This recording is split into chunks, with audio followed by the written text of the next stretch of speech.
Donc dans ce tuto consacré à la retouche de portrait avec exclusivement le logiciel Lightroom 5, eh bien nous verrons ensemble comment aboutir à une retouche complète de vos images, de vos photos de portrait, en abordant différentes étapes, donc qui correspondront à différentes techniques, qui permettront d'aboutir à un résultat vraiment très satisfaisant, tout en conservant, et ça ce sera le fil conducteur du tuto, tout en conservant le naturel du modèle, pour ne pas tomber dans des retouches caricaturales que l'on peut voir dans beaucoup de magazines de mode où c'est souvent poussé beaucoup trop loin.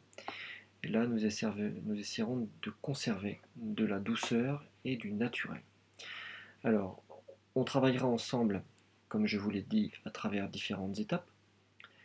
Au-delà du recadrage nécessaire, comme vous pouvez le voir ici à l'écran, la photo de gauche et la photo brute qui est disponible avec le tuto. Donc cette photo a été fournie par un photographe qui s'appelle Benjamin Giraud.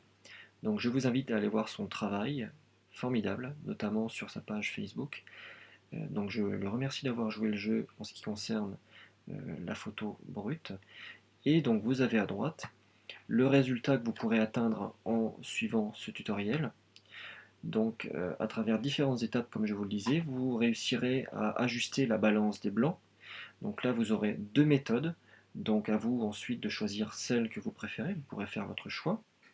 Je vous expliquerai également comment supprimer d'éventuelles imperfections, donc sur la peau ou à d'autres endroits.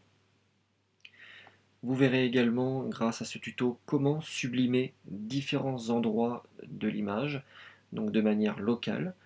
Euh, on commencera par le regard, suivront ensuite les yeux, les lèvres pardon, et les cheveux. Euh, je vous expliquerai ensuite comment vous pourrez aboutir au résultat que vous avez sur la peau ici à droite, qui permet d'adoucir le teint et donc d'adoucir l'image et donc le modèle dans son ensemble.